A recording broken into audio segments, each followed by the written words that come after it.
Greetings, everyone. Welcome to Artcasters number 99. Today, we're going to talk about commissions because we've got our old friend Gazbot with us. And last time he was on, we were talking about comic conventions. And I think we had mentioned, we started talking about commissions and we're like, whoa, this is late in the game. I think we need to curtail this for another episode. So this is that episode.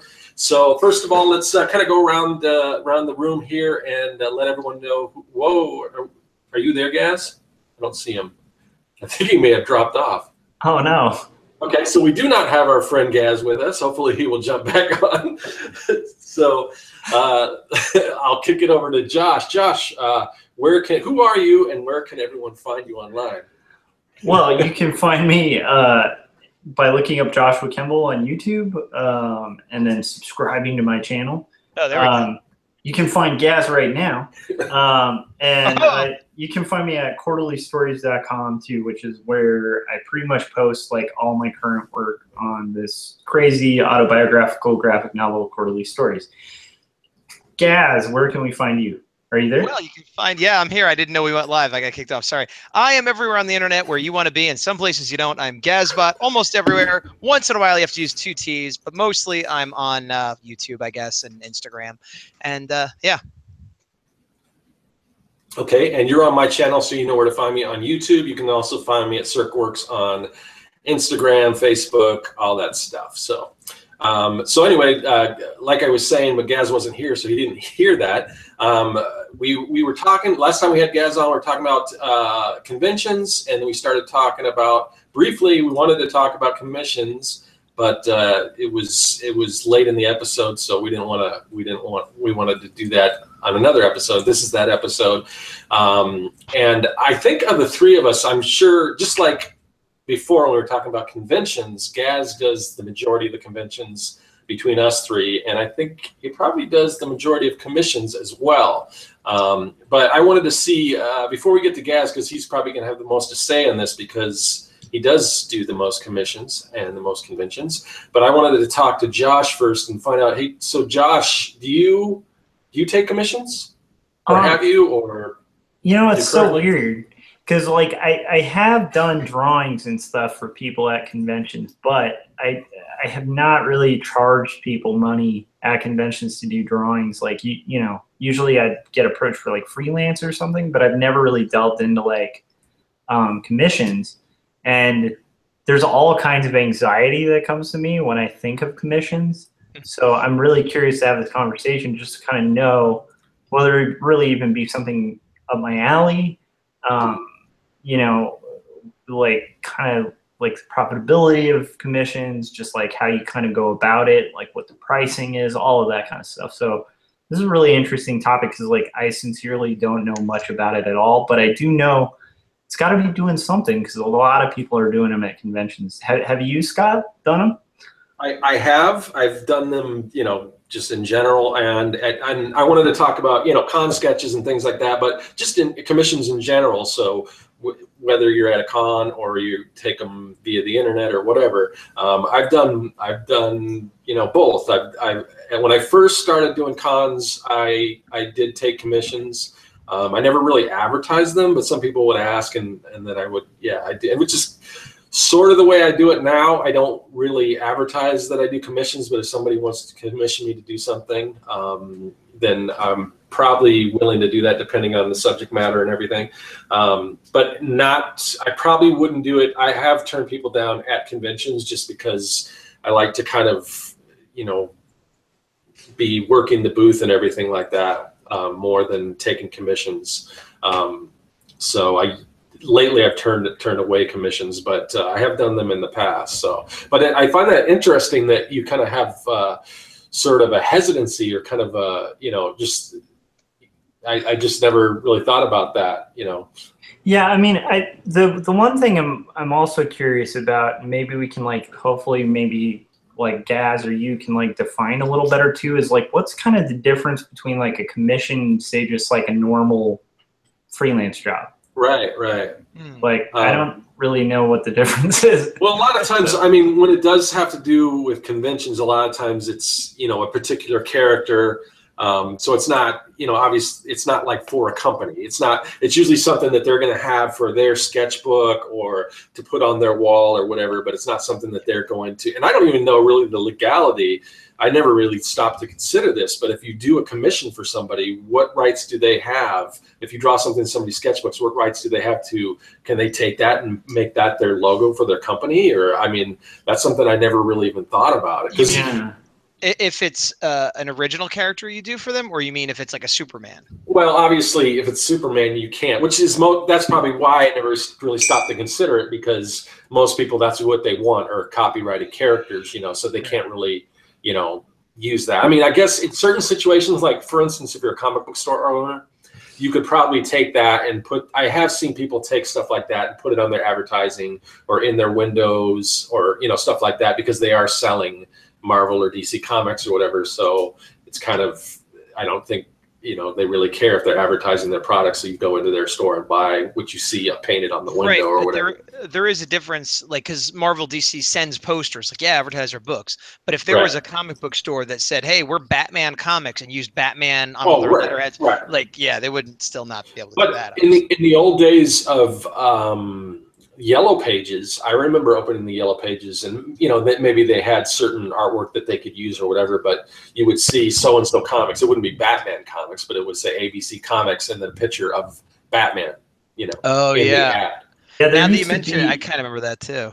Yeah, there used to be a store in Hollywood called the Fantastic Store, and it had a giant thing, made out of, it looked almost like a giant paper mache thing, like at the top of the store. And then I think it became a record store and finally went out of business, but I still remember it because it was really cool when you're a kid, but I do wonder if, I think that was before Warner Brothers acquired DC and Disney acquired, I wonder if they can get away with that now, because you don't see a lot of stores doing window paintings of Mickey Mouse, Right. So, I think you're right, and I think that most of that is from a time when it was looked at as a small little thing in a lower art form, not only was the company not big enough where they maybe could patrol it or could care, but it wasn't that long ago that comics were doing everything they could to be relevant and be like, oh, sure, yeah, put Spider-Man on there. I don't care as long as the kids buy the comics, and as time went on, it became this commodity and this thing they need to protect. But I probably for a while they would encourage people to do something like that. Yeah, I wonder how they are now, because I know they still do pretty heavy window paintings with characters and stuff. So I don't know.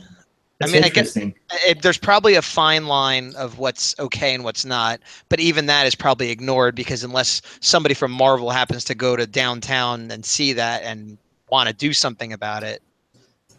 Yeah. But you would think it would be to the advantage of Marvel Comics to have Spider-Man on a comic book store window as opposed to Batman, and vice versa, if you were put Batman on for DC. And if you have a officially sanctioned Spider-Man poster advertising the new Civil War or whatever, I'm sure they love that you put it up. It's that other, hiring your buddy to paint the window or whatever, where it's it's not really sanctioned, maybe it's off model or whatever. But I think it's a lot like fan art and Artist Alley, where it's sort of it would have to be pretty big for them to bother doing anything about it, because whether or not it's legal, they're going to get backlash from the community if they start coming down hard on some little comic store or some Artist and Artist Alley for something like that. Yeah, and then if you think about just the product itself, it's let's say you were a manufacturer of yo-yos or something, right? Are you going to start attacking magic stores and stores that sell yo-yos? You're not, because they're paying you for your product. So if they start painting your product to sell more of your product, I don't think they're going to discourage that, Right. Yeah. And the comics community is really reliant on comic shops to keep those books going. So I mean, I don't know. That's interesting though. I never even thought of that. Yeah, but I think in answer to your question, the main difference is usually when you're doing freelance work, it's for a company, say a logo or an illustration to be used on an ad or wherever. Where I don't really think if you do a commission for somebody, it should ever show up in an ad unless you have made some sort of agreement for that. Because and if you don't sign any agreement, then they don't. you know, technically it's still you own that whatever creation. I mean, they have the physical thing, they paid for it, but they don't have the right to reproduce that. Right. Now, most people don't know that, and there probably would be, you know, maybe a misconception, and somebody think, well, I bought it, I can do whatever I want, you know. But it's like, just because you buy a CD doesn't mean that you can broadcast the content of that CD over the airways or wherever, you know, unless, right, you know. But anyway, so I do agree that that's the big difference, is that commissions typically are personal use only, and, you know, client work is, even if it's not a big company, even if it's just one person, if they want to use it on their baseball team shirt or a mug or anything like that, then it's a separate right, as Scott said, from the creation of the art versus what they're going to do with it. And yeah, commissions are 99% of the time somebody else's characters or their own original character that they're not going to do anything with but their own personal use. Yeah. Okay. So yeah, I mean, and like I said, so I've done a few, and like, if somebody asks if I'm open for commissions, yeah, but I don't go around advertising it. It's just that, you know, but I know that's a big part of probably. You were taught. I just saw your video today, Gaz, that you uploaded, or maybe it was yesterday. Right. But the convention you went to, and you said it started off pretty bad, and that's pretty much what kind of saved you, was a few commissions that you got. And that's happened to me at a few shows where, like, yeah, like for those that I did a show called Japan World Heroes, and I do a lot of Japanese character Godzilla stuff, and my book is a kaiju comic, so it seemed like a perfect fit for me, but I wasn't doing very well. It was a 3-day show, and as of day 3 beginning, I was going to be losing money. The table wasn't that much, but I had to fly down, and it wasn't a huge money investment. I just wasn't making anything. Right. And then the final day, a couple who had come by the day before and sort of said, oh, we'd love to commission you, maybe you could do some Godzilla for, you know, my book or whatever. I'm like, sure. And, you know, and for all the people that say that and never come back, I always say sometimes they do. And this was a time when they sat there talking to me, and they did come back the next day. And the gentleman had me do a Godzilla, and his wife had a book. And that's another thing you see a lot with commissions, is theme book. Like, I love Nightcrawler, and it's a whole book of Nightcrawler by every artist I meet. And so this guy had a Godzilla book, and so he had me do Godzilla, and she had a book of dragons. So she asked me to do a dragon, just any dragon I wanted. And I did the 2 of them, and then they liked them, and then they also bought some prints when they came back to pick up their commissions. And those 2 people and those sales made me go from having lost money to making money in that one transaction. And while buying the prints was nice, it was the commissions that definitely, I made more on those 2 commissions almost than the whole rest of the weekend. Yeah. Yeah. So how do you go about advertising that you do commissions at, say, at a convention? At a convention, I have a little placard. It's not very big. It's like the size of an index card, but it's on a stand, and it says Gazbot commission prices. And it has, it says $10 for a head sketch, $20 for like an upper body sketch, $40 for a full body sketch. And that's pencil only. And then it's like, if you want inks and color, it's more, and blah, blah, blah. But it's there that I could tell people that this is sort of a guideline. It might, you know, be a little different once you tell me what you want, but this gives you a good ballpark. Some people's notice that. Sometimes I point it out if they're asking about commissions, but the main way I advertise commissions is that when I'm not busy, I'm drawing. I'm working either on a real commission, or I'm working on a sketch cover I'm going to sell, or something I'll turn into a print. But, you know, I don't ignore people, but I try. If it's slow, I'm drawing. And often people will be like, oh, is that for a commission? And I'll either say yes, but I'm open for more, or no, but I take commissions, or, you know. And if the other thing I'll do is, people, you know, all the time, and I'm sure you get this, Scott, you know, even though you don't do as much fan art type stuff as I do, they'll look at all the posters and go, that's cool, that's cool. Hey, have you ever thought about doing this? Or how come you never did this? Whatever it is you're selling, there's always someone that has that one thing you don't have, and that's what they want, or that's the idea they think is cool. And I'll say, oh, well, you know, maybe one day, but also I take commissions. You know, if you want to see me do that character or whatever, I could do it right now for you. Here's my price list. And, you know, I'm not, I try not to be rude about it, but like anytime opportunity presents itself, I put that forward. And I also say, you know, it doesn't have to be done at the show. I could do it at home or whatever, you know, as well, and mail it to you. Because sometimes people will come to me, and I prefer when they're there all weekend, because I'm like, are you here all weekend? They're like, yeah, because then I could take my time. And a lot of times, like you were saying, Scott, you want to be present at the show, and me too. So if I'm busy, but I know they're there all weekend, I'll take it home and do a stack of them, you know, in the hotel room, or a friend's house, or my house, wherever I happen to be staying, come in the next day, and they're all done. And so I don't have to do them at the show if it's busy. But if they're only there, let's say Saturday, and it's like 2 hours before close, and I don't know if I'm able to do it, I'll say, well, I'll take it, and if I can't get it done, I could mail it to you. And sometimes they're cool with that, sometimes they're not. Excuse me. So have you ever considered? Do you have like samples, like what a full body sketch looks like, what a head sketch looks like from you, and like I sort of do. I should actually, one day sit down and do it, like, one character in the, like, here's Superman's head, here's Superman's body, here's Superman's, in color. I don't have that. I should, and I advocate everyone else doing it.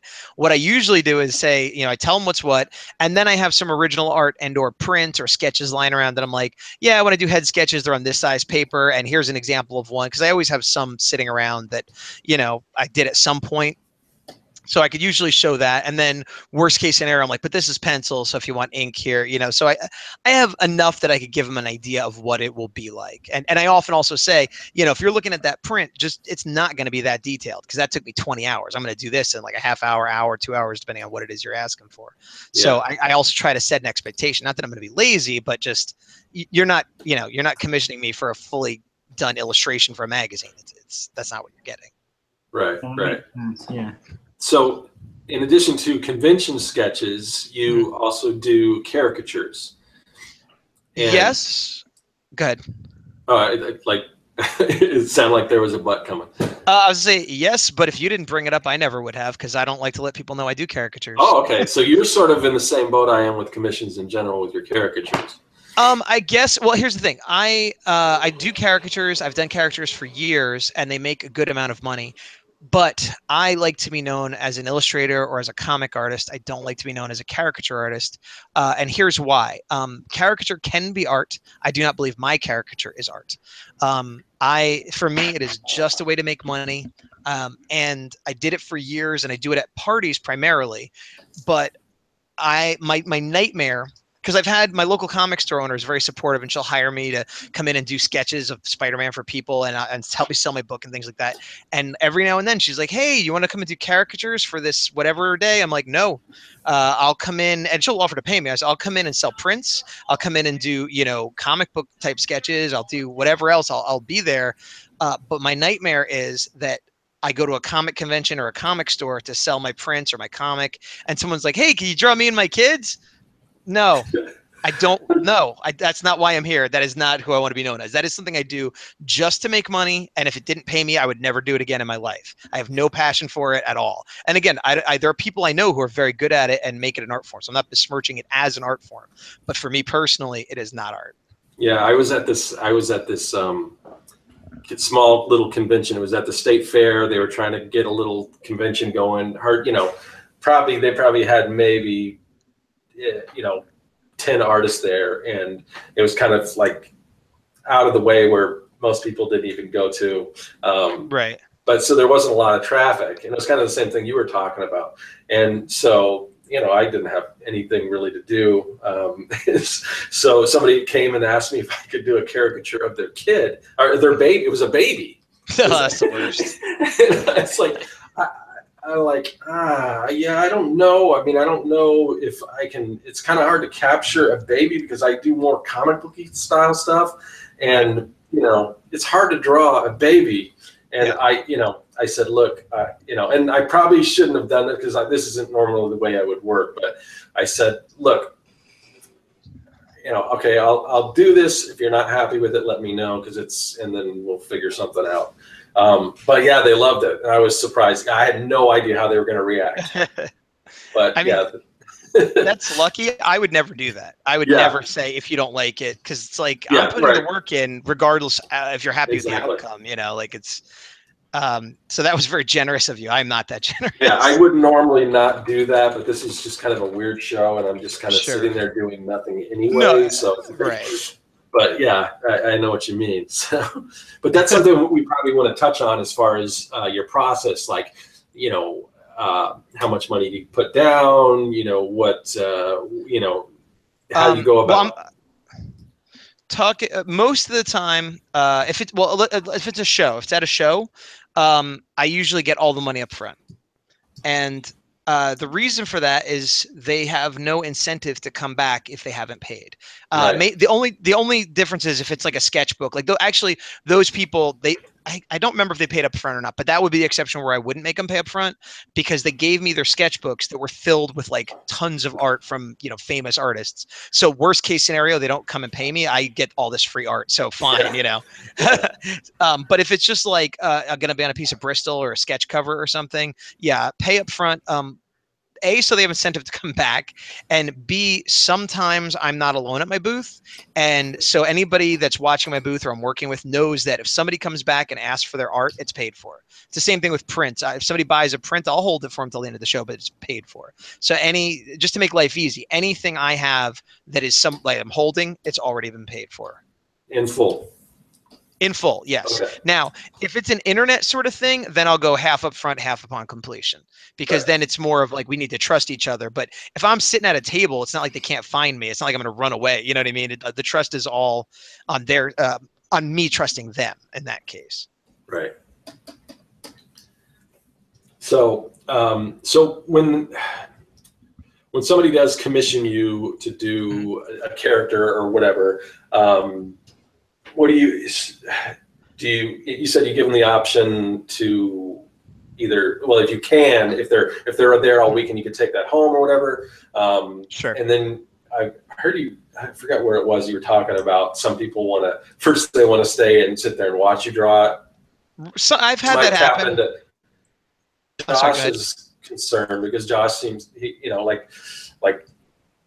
seems like he's kind of hesitant to do commissions for that reason, you know? Is that true, Josh? Is it that you don't want people staring at you while you draw? No, I mean, like, I used to teach art and stuff, so I'm pretty comfortable with people like seeing me draw. It's just more of like to me, it's actually more of a time investment thing, where what most people charge for commissions that I've heard, and I don't know what people are charging now, but generally, like, for me, it's like, it's just not enough of a return. Like, you know, the way I've always looked at art, unless it's my own projects, is like, I don't want to be getting paid less than I get paid fast food, you know? Right. That's a good way to look at it. And I've, you know, I've had friends do like sketch cards and get sucked into that, and then like find themselves getting paid like $1 an hour or less, you know, because I mean, if you dip into sketch cards, it's like the pay per card is ridiculously low. Right. And I've heard people make it work by like saving their originals, and like they somehow get to sell some of the stock or whatever. But there's a lot of little niches that I've always avoided. With that, I'm afraid of getting stuck in like a time suck that could otherwise be spent on my comics, you know? Sure. That is a valid concern. I could address it in a few ways. One is if you only do commissions at shows, I mean, I don't know if you'd work in your comic at a show. I always work at shows. I always draw, but I never work on my comic or something like that. I'm either just sketching designs maybe, or, you know, but I don't feel comfortable doing like finished inks, and I don't have the capacity to focus enough to like write or do layouts or anything like that. For sure. So if I'm doing it at a show, I'm not wasting time because I wouldn't be using it anyway. The other thing is a lot of people don't charge enough. Arguably, maybe I don't charge enough. It's hard to gauge, you know, because sometimes you see like a big time celebrity artist and they're charging like the same as I am. And I'm like, maybe I'm charging, you know, but then I see people, $1 for a head. I'm like, are you insane? And sometimes they're good and sometimes they're garbage, and that is worth $1. You know what I mean? So it's super, super subjective. About a year ago, I basically doubled all my prices.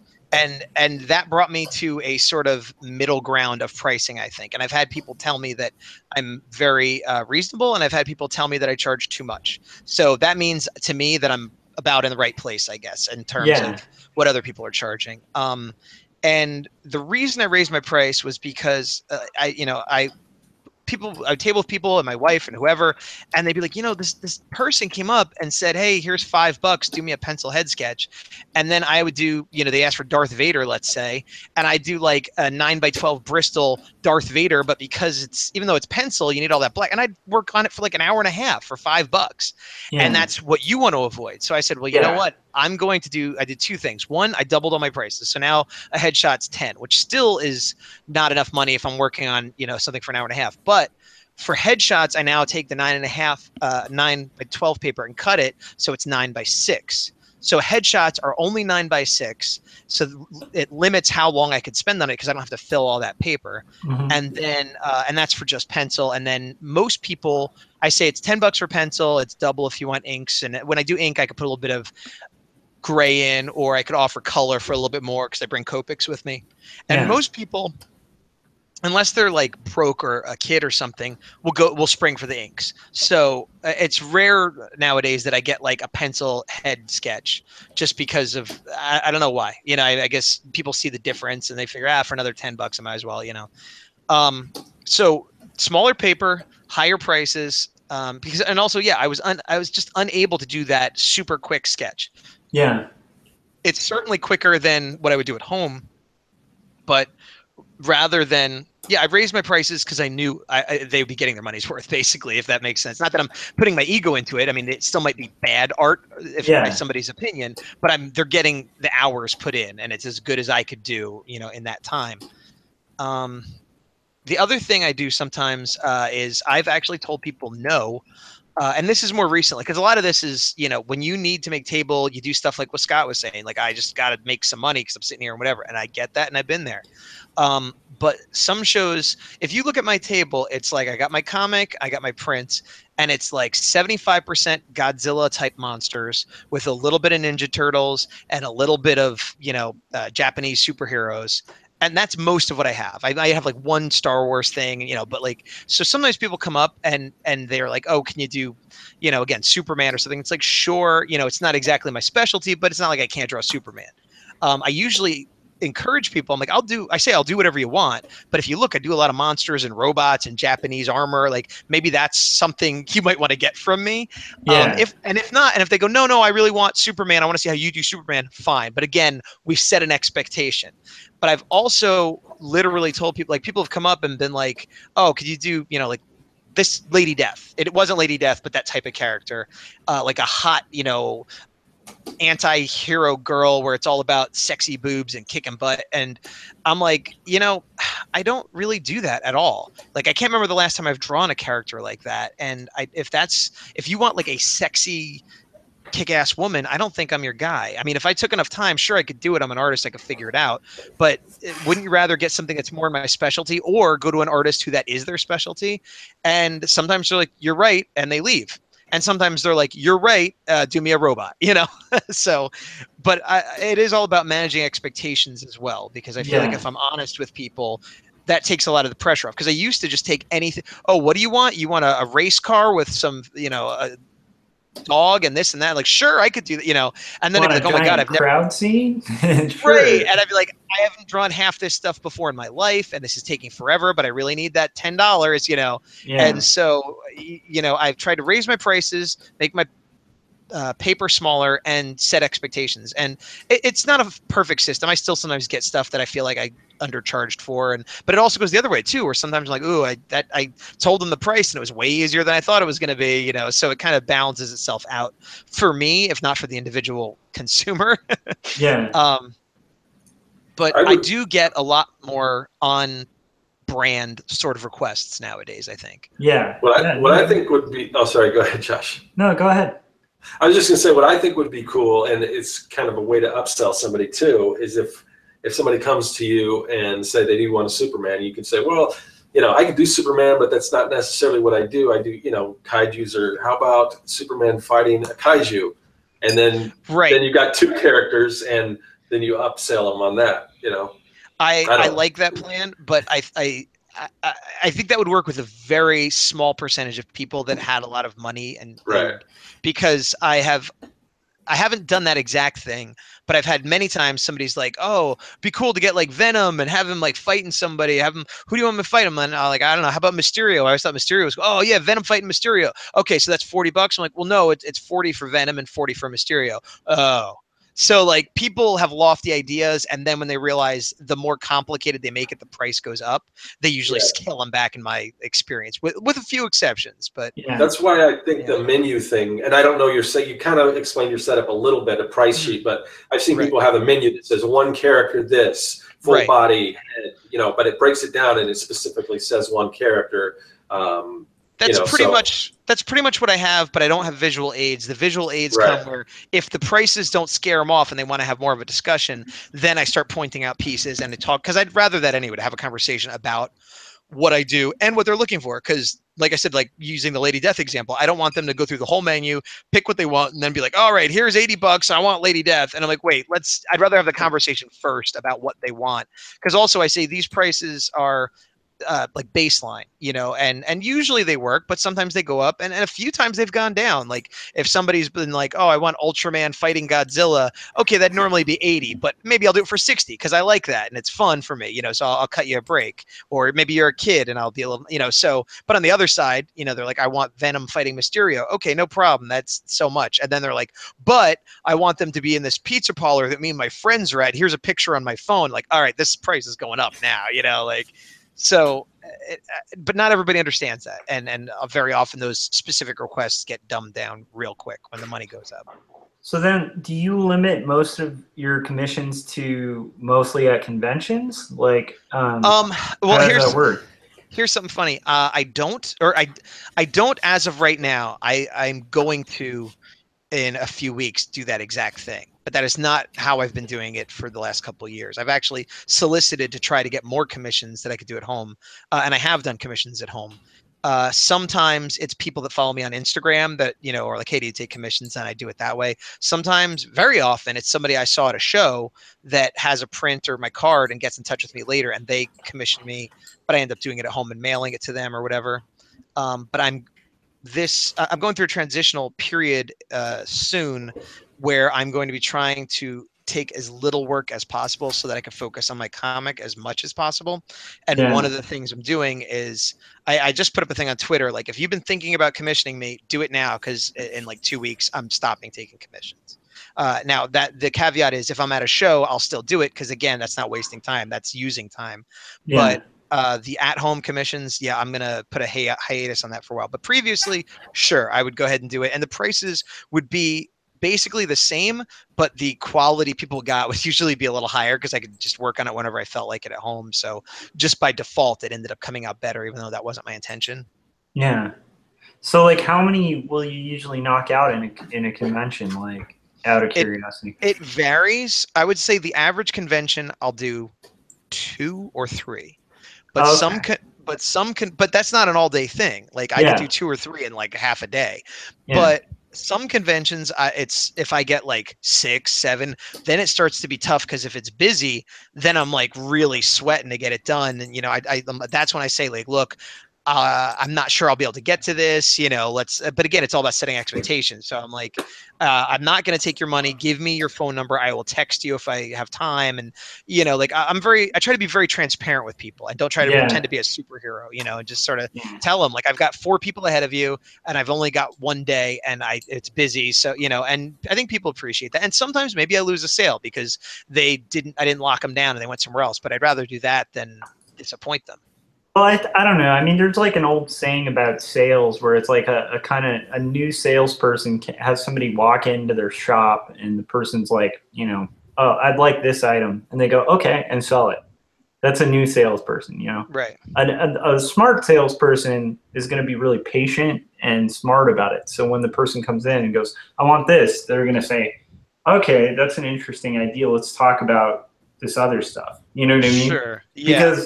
Because like it, you know, they see the potential of the sale as opposed to like what the person's saying.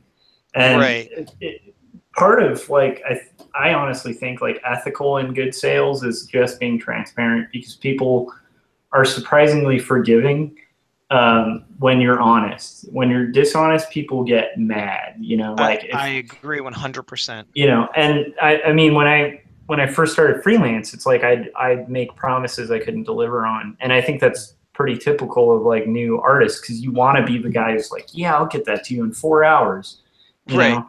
And it'd be like a crowd scene or something. And it's like, no, you're going to get that, you know, to somebody if they pay a mass rush fee in a day.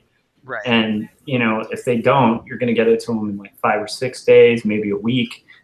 And like, but, you know, you either learn the hard way or you know, like, it sounds like, you know, it sounds like a smart idea to basically be really upfront with people. Like if you can't knock something out at a convention, don't tell them it'll be there in 4 hours. Cause when they come back in 4 hours and it's not there, you know, and they've got their schedule, like, you know, let's say it's San Diego or something, and they're like having to get in the line for that massive hall, you know, Hall H, I guess.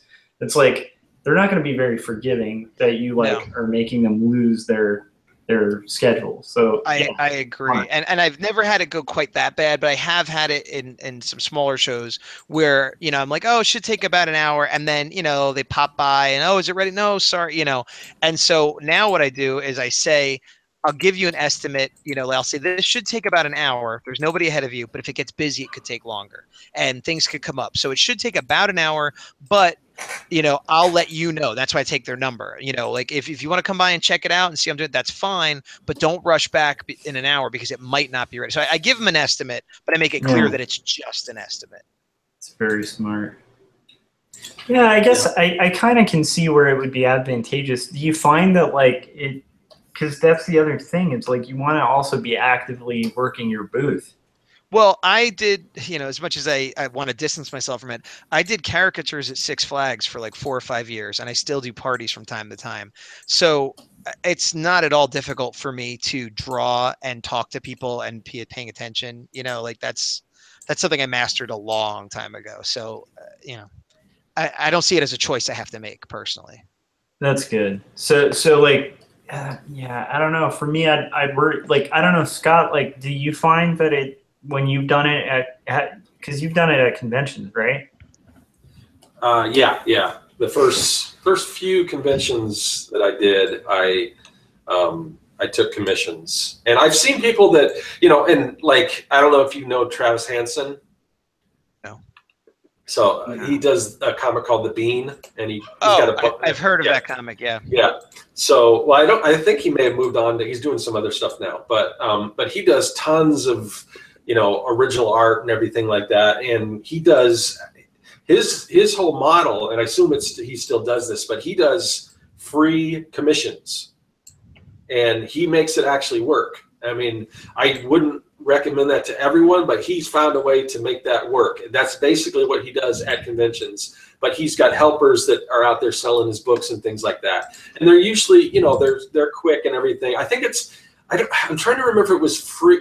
There's a limit to what you can get, and I don't know if it's just for kids. I don't think it's just for kids, but it's a free quick sketch. And it has to be of like his character or something specific. Yeah, I think no. He asked what you want, because like I bought a book from him, and he asked what we wanted drawn. I was trying to get my kids to make a suggestion, and they didn't have a suggestion, so I forgot what he drew in my book. It was some crazy. I said draw a cool robot. So, but yeah, of course I bought the book, and you know, so that's part of it.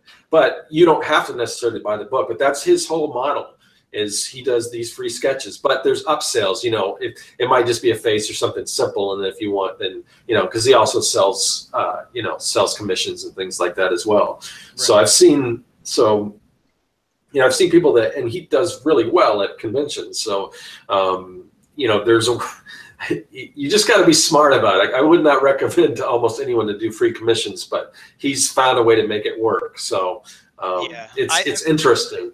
I wonder though if you know, because he's like kind of got an established bit of a name that people like, it's almost like good publicity as opposed to, like, he doesn't need those extra few bucks, and it makes him look like a nice. I'm not saying that he's not a nice guy, but you know what I mean. It's like, oh look, I love this guy, and he did this, and you know, which, you know, if I was a more established artist, maybe I would do that too. But I kind of can't afford to be that guy right now.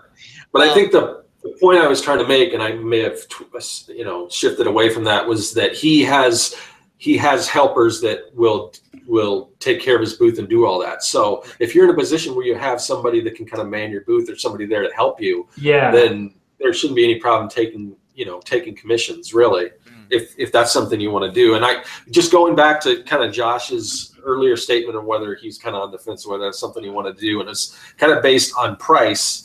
The good thing is, Josh, you can charge whatever you want, and if somebody doesn't want to pay it, then you. I mean, the good thing about not really caring about doing something is that you can charge whatever you want. If they say no, then who cares, you know? So that's kind of in the position I'm in. I'm not that if somebody wanted to commission me, I would charge them some crazy astronomical figure, but you know, I'm not gonna do it super cheap either, because it's not necessarily something that I need to do, you know. Yeah, I mean, so there's a couple things. I mean, like, one of the key things for me is I'm usually not in a position where I have somebody splitting my booth. Right. And my first 2 years of conventioning, I did the mistake. I thought it was a mistake of drawing while I was tabling, and the sales were heavily affected by that. And my now wife, she was my fiance at the time, she helped me man the booth, and she worked the booth and would make sales and stuff, but we lost that other half that could have happened when we had two.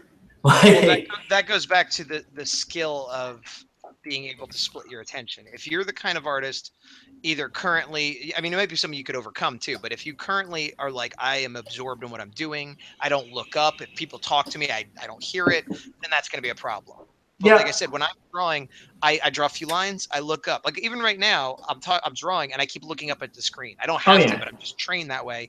And I'm also always have my ear out. Like I don't put on music or a podcast or anything. So I hear people talking around my booth, and if they say anything remotely about what I'm doing, I don't go, but I like perk up and I'm ready to jump in and be like, oh, I could answer that, or oh, you know.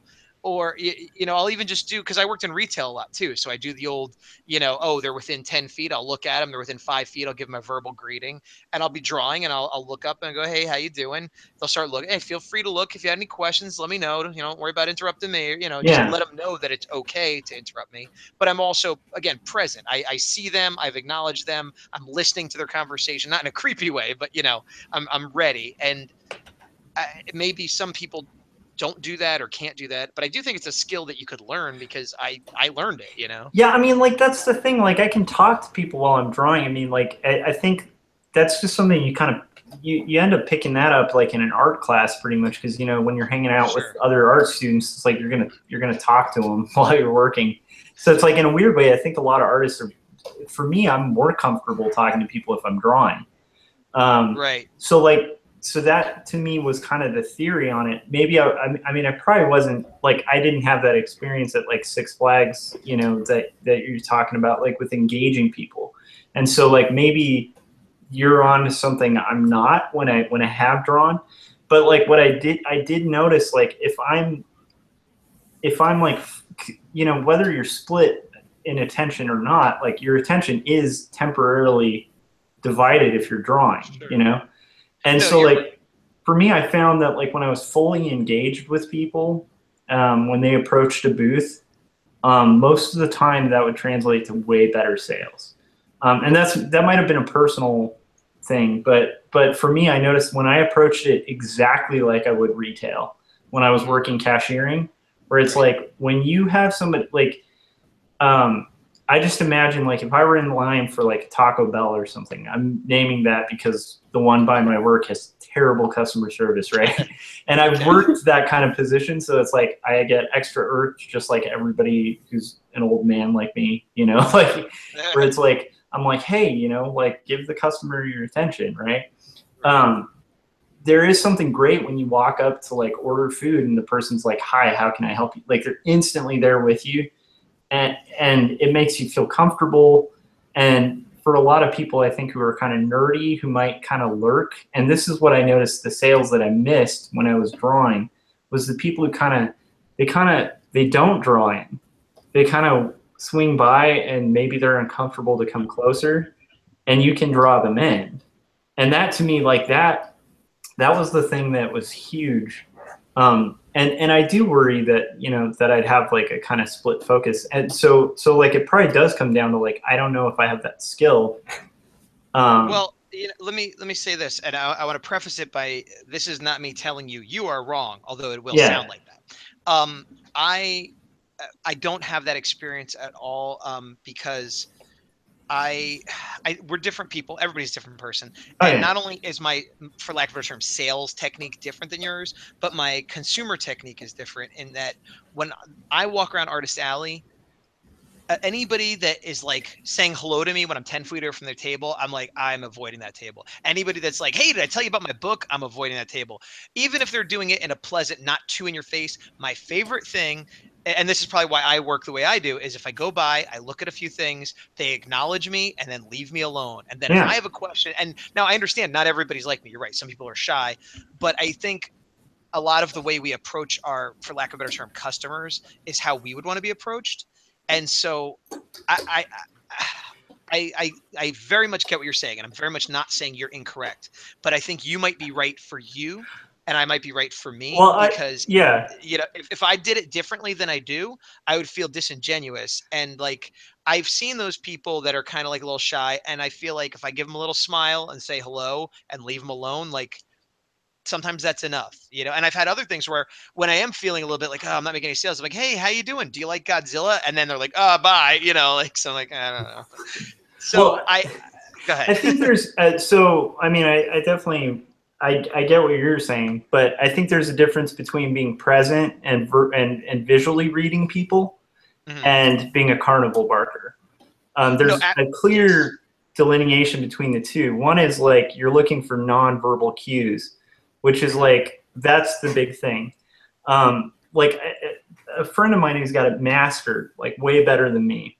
He always stands, like when he's manning his booth. He doesn't do the like, hey, have you seen my comic? You know, that kind of thing. But if you see this guy in action, it's weird. He draws people in. And a lot of it's like, he'll notice like somebody's eye move towards something, and he'll kind of guide it.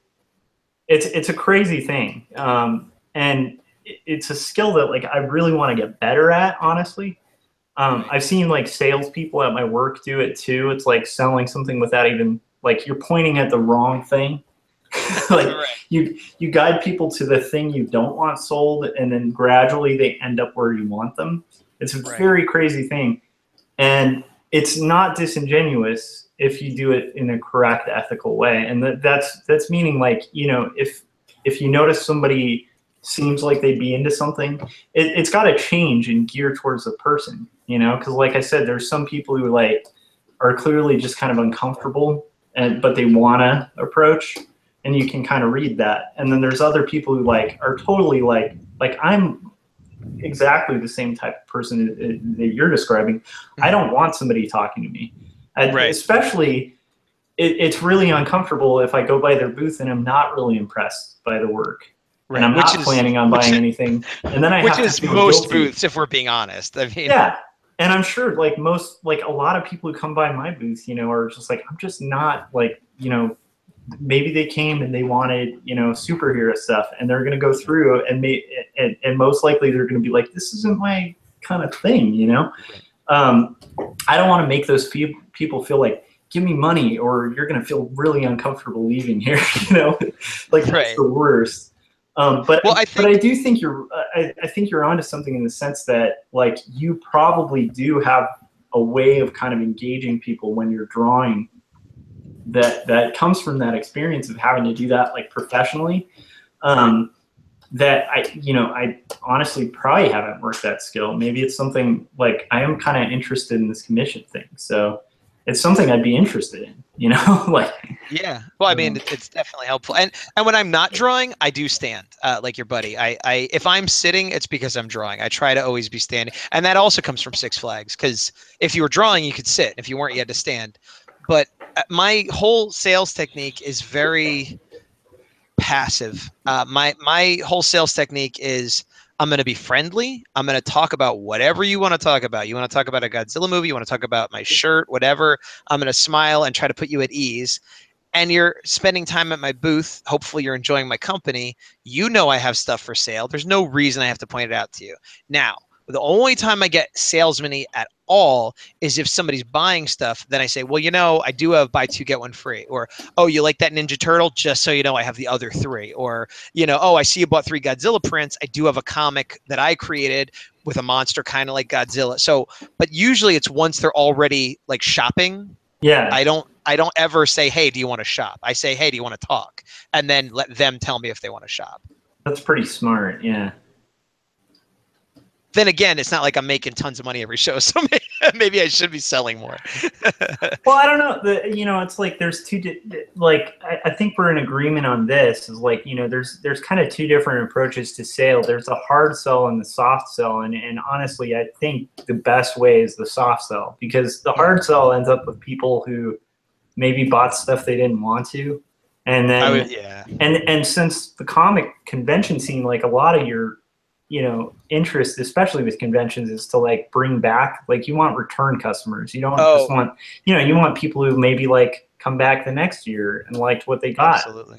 You don't want the guy who like avoids your booth the next year because they're like, man, last time I was there, I bought like 10 things I didn't want to buy. I agree in principle, and I agree in reality. I just did the San Francisco Comic-Con, and it was another show that didn't go amazing for me. I mean, I didn't lose money, but I only did as well as I did. Probably half the people were return customers. And again, when they came back, some of them bought stuff, some of them didn't. But a lot of people were like, hey, I remember you from this other show, or hey, you're the Godzilla, or whatever. And great. And some of them buy stuff, some of them don't. Some of them just buy a pin to be nice, whatever. But you see the same people over and over again. Even these are people that are super local, but I went out to Chicago a year ago and I saw people that I'd seen before. So it's like, yeah, you definitely are going to see people again. So you don't want to make anything weird. Yeah. And once again, the hard sell is like the thing that it might work if you're selling a car, because that's like, somebody drops like $10,000-$20,000, like, hey, like if that's a one-time buy, great. Like, that's a good commission. But with most products and most things, like especially art, it's like you want to retain relationships, and so like, but like to me, like the commission thing, I worry because of the split focus thing for myself. Right. I also worry just about the time thing, and like I said, if you put like illustration rates on that commission card, like no one's gonna, like, you're, at that point you're charging more than DC guys, for commissions. Right. So like that's not feasible. So it is one of those things of maybe I've done commissions for friends for birthdays and stuff, but I never really I don't know. It's just such a weird kind of new territory, I guess. I mean, you could also like put limitations, like I'm taking commissions, but only if you're here all weekend. So you give yourself that buffer. Or I'm taking commissions, but I'm only doing headshots. Or I'm taking commissions, but only if you want birds. Or, you could put on whatever limitations are going to make you feel comfortable, And sometimes I've been with people where they don't have a sign up and they don't really take commissions. But then someone's like, oh, do you take commissions? And they'll go, not really, but what is it you want? And if it's something that intrigues them, they'll go, you know what, I will do that. And it, like you have the power, not in an ego way, but like there's nothing mean about saying I don't want to draw that and no thank you. Like you could just choose to, like, and this goes back to what I was saying about how I'm gonna stop taking commissions with the exception of at shows very soon, but I might make exceptions now and then if somebody wants something that I would enjoy doing, or if it's something I could turn into a print. That's something else I've tried to do recently, like kind of. People ask me what I do, and this is more for stuff I would do at home, but like, oh, well, you think you want that? Well, maybe if you do this, I cut a couple bucks off it because I can make a print out of it, and that might get me to do something that they'll like, but I could do something else with it. You know what I mean? Yeah, no, that's a smart idea. Like, Scott, like, why? So you said you used to at conventions. Did you stop for that reason? For the, like, what kind of made you stop advertising it? Again, it was, and I don't know that I ever advertised it. I did kind of like, I guess in sort of a way I did, because I did what Gaz does, where he he draws, he was drawing at the table. And part of that was, I think now that I'm thinking about it, part of that was because the way my booth evolved, because as I got more products and everything, it started to go up, and to the point where in order, I usually stand like you guys were talking about, or I went and bought the tallest bar stool I could find, like a folding bar stool. But even that wasn't tall enough, so I had to it had like hollow, it had like the little plastic, things at the bottom. I took those out and I shoved dowels in them to extend the height of it. So you made stilts I made stilts. That's so amazing. basically, so I can stand, and then because I try to do it sort of nonchalantly, because I don't want it to look like if somebody's there, I'm like standing up and like, oh hey, but so it's right around the height. So I'm kind of hold on. Mike? You there? I just unplugged my headphones, so I couldn't hear anything. All right. You got so excited. Yeah. So I'm kind of like level with the chair. So I'll be standing, and then so I can kind of, and if people are walking by just to relax, I can kind of gradually set down, and it's kind of at that level. But it's not in really a position where I can sit there and draw. Plus, my whole table as it is right now, and I may change things around, but it's got stuff all over the table. There's not a lot of room. I mean, I would have room in the back. Sometimes in the back, if there isn't a lot going on, sometimes I will be doing a little sketch, but no one can really see it because it's behind everything. The only thing people can see is my head. They can't really see what I'm working on. So that's probably why. But sometimes people would ask me if I do commissions, and then originally I would, and then after a while I just kind of chose to focus on my just selling. And again, I definitely see what Gaz is talking about, how he's kind of, but it's back to the the multitasking thing. Are you pro multitasking? Can you do it? Do you think that you can do everything just as good if you're doing it all at once? Are you confident enough, or would you rather focus on one thing? And I kind of just chose to focus on one thing. But unless there's something else you wanted to piggyback off of that, I had a question for Josh. I have one thing, but I'll hold it till after. Okay. So what's up? So Josh, just in the nature of the kind of things that people usually want to have commissioned, it doesn't seem like that's really, I don't want to say in your wheelhouse, because I know you could draw, but whether you want to draw it, because most people are gonna. I haven't really seen you draw a lot of superheroes and things like that, other than what's the T-shirt you did? Captain Obvious, yeah. So that type of thing, and that got me to thinking something else too. But if you decided to do commissions, what would you do, or what would you not do? And answer that first, and then I got a follow-up question. Yeah, I mean, that gets into a topic of like I mean, we all, like, I'm sure everybody who listens to this knows how I kind of personally feel about fan art. Not other people's fan art, just my own. Like, I've gotten to a point where, like, I'm working with licensed properties all the time at my work. I don't want to, like, when I'm off time, like, do somebody else's creation. Unless, with the exception of, like, if it's something I really love, like if somebody came to my booth and was like, draw a Dalek, I might, because it's a cool, funny robot with like a weird like plunger thing that's like amazing to draw. So like I would love to do that. But if somebody came to my booth and was like, draw Spawn or something, and I loved Spawn when I was in junior high, but like I don't really want to draw Spawn, and like the commission money wouldn't be enough for me to do it. Yeah. And that's kind of the thing. So I think I'd have to draw the line at, like, I might feel more comfortable doing portraits, not caricatures, but portraits, Right. So that's kind of leads me into my question. Hold on, guys. So, yeah, because a lot of people, that's what the majority of people are going to want is their characters, and that's probably not something you really care about doing. But another thing I've seen people do is just kind of a niche thing, and they say, I will draw you as a cat, or I will draw you as a zombie, or I will draw. So if you advertise it like that and you put specifications on it, like whatever your thing is, Josh, I'll draw you in this particular style, or I'll draw something like that. I will draw you depressed. And yeah, it could be that. I literally was going to say that, but I thought it might have been mean, so I did.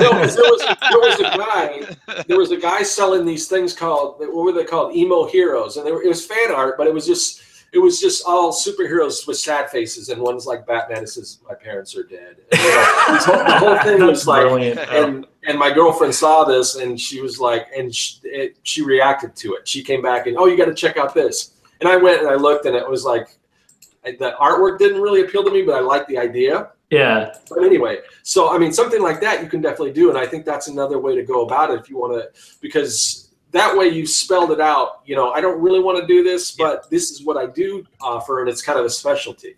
Yeah, I mean, I could see doing something like that, or like, you know, you remember Kevin did those paintings that were like old superheroes, and like that kind of thing I could do.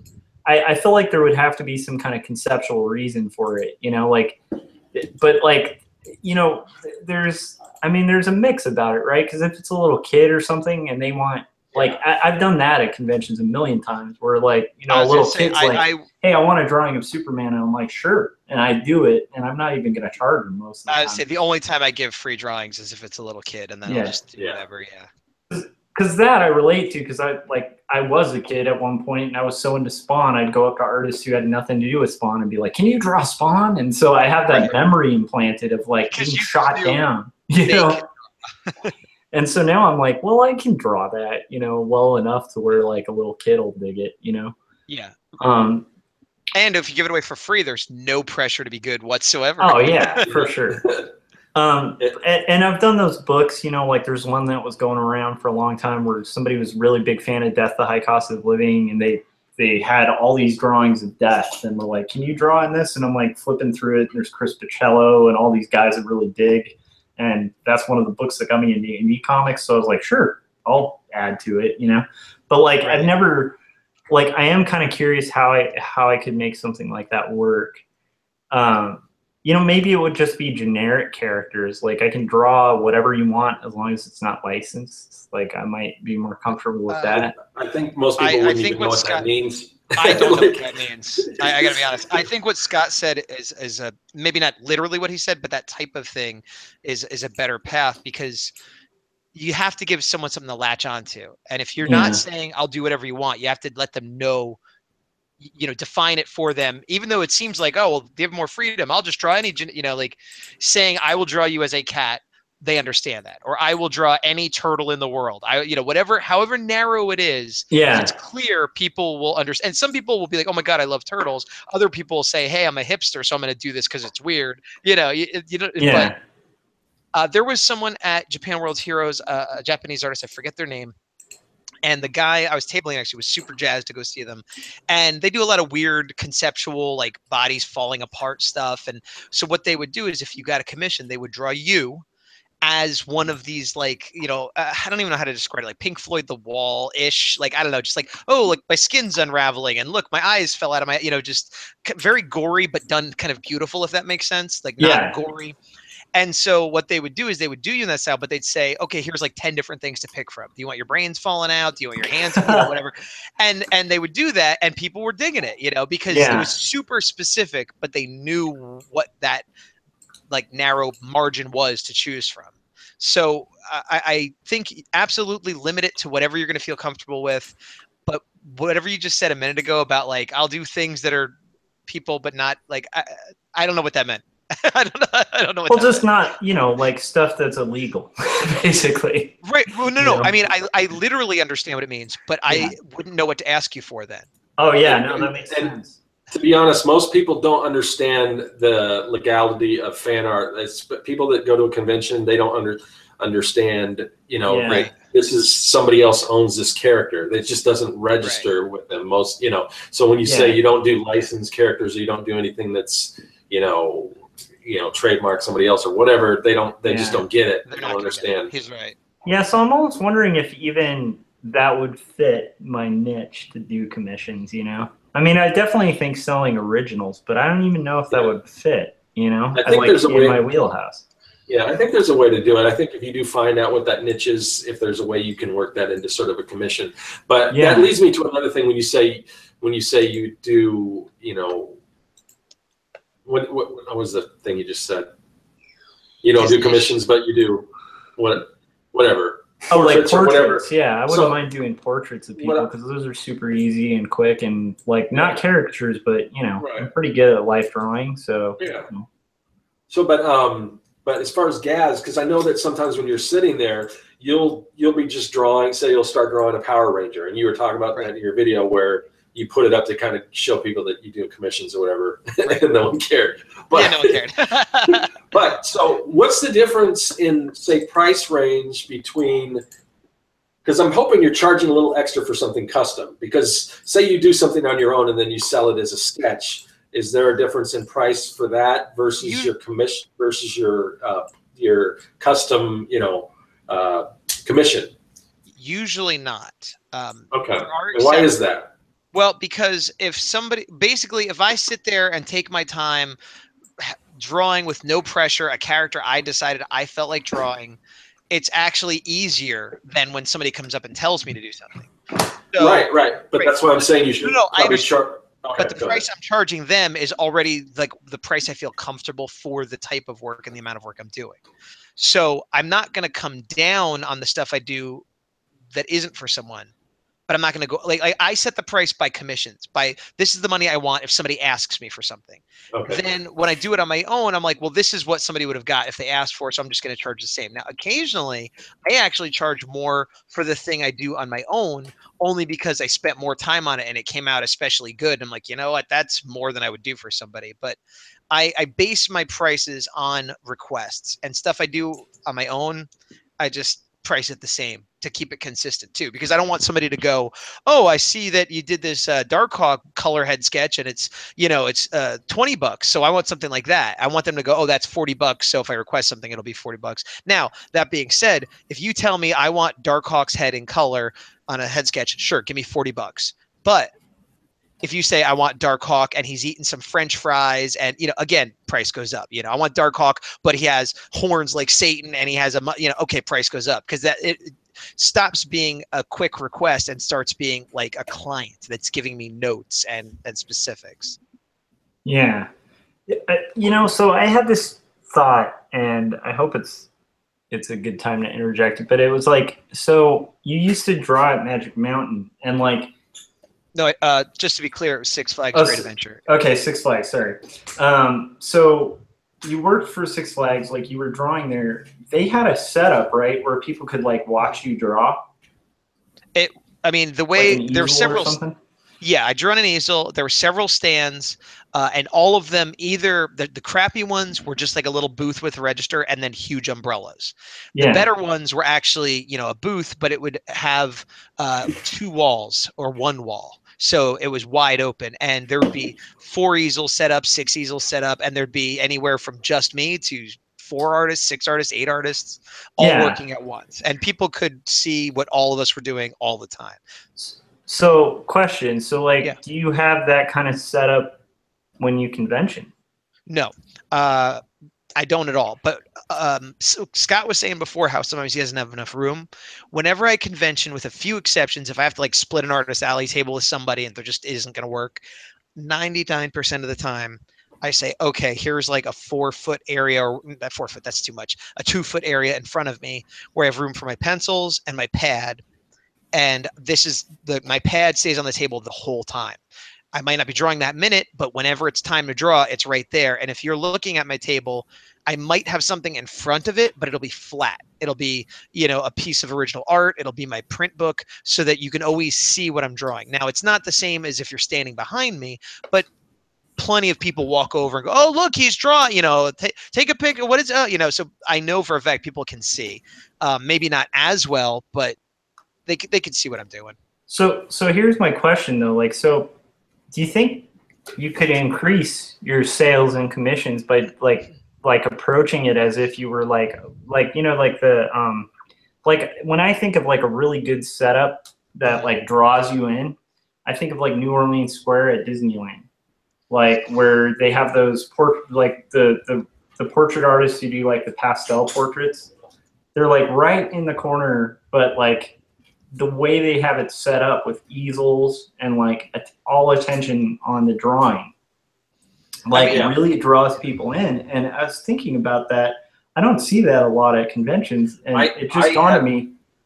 why not do that as part of I your have seen that setup? Yeah.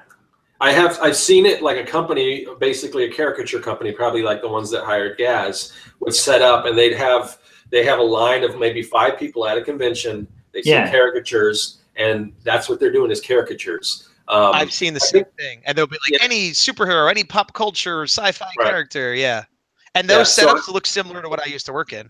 Yeah. But what about like integrating something like that along with the product? You know what I mean? It seems like it would have to be either or, though. Don't you agree, Gaz? Because if you wanted to just absolutely agree. Focus, because I think if you do that, it's gonna. And this is the problem I'm having with so many different products. Is I think if you're going to do that, people can only take in so much at these conventions because there's so much going on.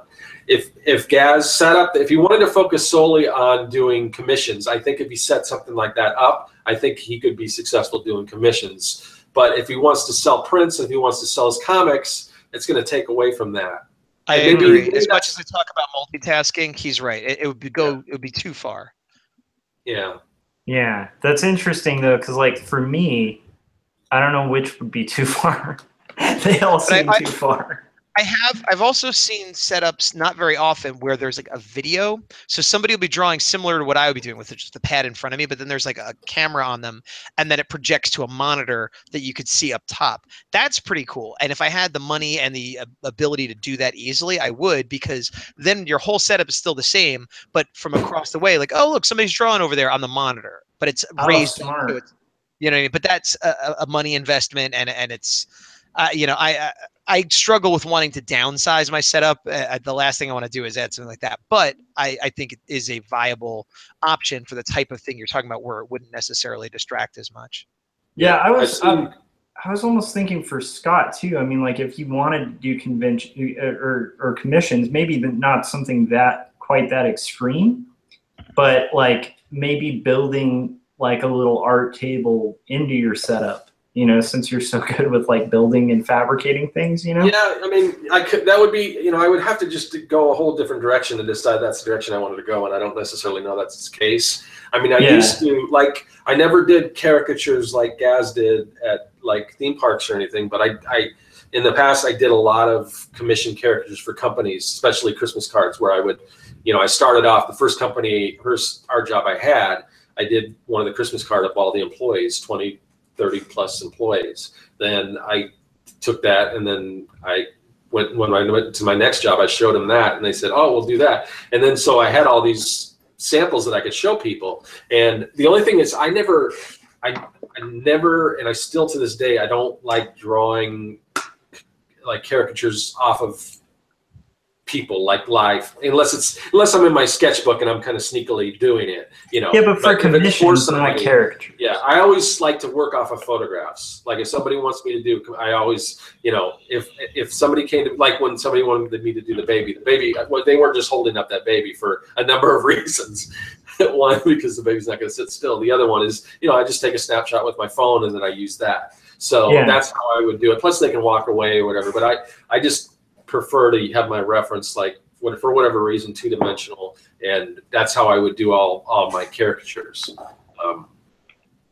And what about just for commissions, though? You know, having something like that. Oh, commissions, yeah, that's a different story. And that's another thing is, I mean, we haven't even, you know, that's one of the great things about nowadays with your phone and everything. I mean, your reference is right at your fingertip, where before is like somebody wanted you to draw some obscure Marvel supervillain or something. If you weren't familiar with who that character was, it's like, well, yeah, I can't really draw it unless you bring me a picture of it, or you have to bring up a comic book or something like that. So that lack of technology, when I was first doing caricatures, people had phones, but they were like flip phones. Yeah. I got a lot of work because they'd come up and say, "Hey, I want to be Darth Maul," and the other people be like, "Who's Darth Maul?" And I'd be like, "I could do anybody from Star Wars you want." And so I would get jobs, or I want Pokemon. Oh, I don't know how to draw. I could do it, you know. So because I was a nerd and knew about kid shows and things like that, I would get a lot of the clients that I maybe otherwise wouldn't have, based on skill or something else, but they couldn't look it up in the phone. So my encyclopedia nerd knowledge helped me. Yeah. But yeah, now I tell people, because you're right though, I still do get some people sometimes where actually at the show I didn't do a commission for this person, but they were asking me like, oh, well, what can you do? And blah, blah, blah. And like, do you do Sentai? Because I see you have a lot of monsters. I'm like, yeah, I could do, you know, like, well, do you know this show? Do you know that show? What? I'm like, it doesn't matter. Like if I've seen it, great. If I'm a fan of it, great. But I mean, if it's something Japanese, I've probably seen it. And if not, I've done enough stuff like it that I could easily, you know, I know the style or, you know, and if not, I could look it up on my phone. So like, there's nothing you could ask me that I'm not gonna be able to do. And it just was hard to get that point across to some people, even in this day and age, you know? Yeah, it's weird because there's the people that, I don't know, can you draw this even though you've drawn 100 other things that look very similar to this? Are you sure you can draw it? And then there's the other people that are like wanting you to draw something that has nothing like you draw and you just figure that you can draw it. I want a chibi fairy riding a hummingbird. That seems like the kind of thing you do all the time, right? Yeah. And it's like, yeah, I could do it. Scott is the king of chibi fairies, man. I heard that. But I like that always mystifies me with people in general, like their inability to kind of visualize like art from art you've done, where they'll be like, I want you to draw like this ocean. And you show them like 50 illustrations you've done of oceans. And they're like, yeah, but can you draw this ocean? It's like, look, you can see I can draw water. You can see I can draw, you know, like, to me, that always mystifies me. Like people who are like, that brings up another question that I wanted to talk to Gaz about. So do you, as far as commissions go, do you offer any kind of revisions, or do you ever have a request for that? No. What's your policy on that? If somebody comes out and they're like, oh. I don't have a written policy. I don't offer revisions, first of all. And especially if it's an ink piece, there's no possibility, you know, what am I going to do? I don't have it written anywhere, and I guess I should. But here's my policy. No refunds. All sales are final. No revisions. Because this isn't, you know, client work. This isn't freelance work. This is a sketch at a show. You get what you get. You see the kind of work I do. I showed you some examples of, you know, my traditional sketching stuff, and you're making an educated guess, and it's a little bit of a gamble. Now, I want everybody to be happy. I want everybody to enjoy what I give them, but you know, some things are out of my control. And if I spend an hour doing your thing and it's the thing you wanted, but it's not quite exactly what you wanted, well, that's life. That's, you know, too bad, you know, but that being said, I've never had it happen. With caricatures, I've had it happen. But at conventions, I've never had anybody go, oh, I don't like this. Or, you know, maybe the closest I could think of is if like, oh, because you write my name on it. Or like, you know, I love it. It's great. But you forgot to put the M on his jacket that he has. Or something easy that I could do, you know. Adding like something isn't as hard as changing something, you know. Right. So, But that's the problem with commissions, is because people have a certain image of, or not commissions, but caricatures, because people have a certain, you know, they think they look a certain way or expect to look a certain way. And I mean, that's why I like my favorite caricature artists are like the ones that were they at a booth, they would get no clients whatsoever because they're brutal, you know? Like I'm forgetting there's like a famous cafe in Hollywood, and I'm forgetting it, but it has portraits of all these famous artists, and they're usually done almost with like one contour line. And they're just like some of the most beautiful illustrations you'll ever see, and they're caricatures, but like you can tell he didn't do them for the actors that he was drawing, you know? And they're all people who like went to that restaurant, but it's just one of those things where they're really artful. A lot of them are like, you know, it'll be like a silhouette of Hitchcock or something that's really unflattering. The best caricatures would be liked by everybody but the person in them. Exactly. But like, you know, the kind of caricatures that I think you guys were talking about hating doing, where there's like a formula, you know, those are, you know, it's bad because it's like you're just basically making everybody look pretty. And then maybe they have a little bit of a big forehead, even though the person you're drawing has a massive forehead, you know? Yes, you are exactly right. I tell people, you know, I tell people that I'm talking to about caricatures. I say what I do and what most party caricaturists do. That's the key distinction. Not someone who's doing it in a magazine or a newspaper, but what most party caricaturists do are not caricatures by the correct definition. What they are is more like cartoon portraits or, you know, animation style headshots, because my goal, I learned early on, because again, to me, it's not art. I have a friend who is a great caricature artist, and people hate his stuff half the time, and he's great, and he gets mad at them, and he's like, "Don't you know what a caricature is?" And I'm like, "They don't, man. You know, they don't.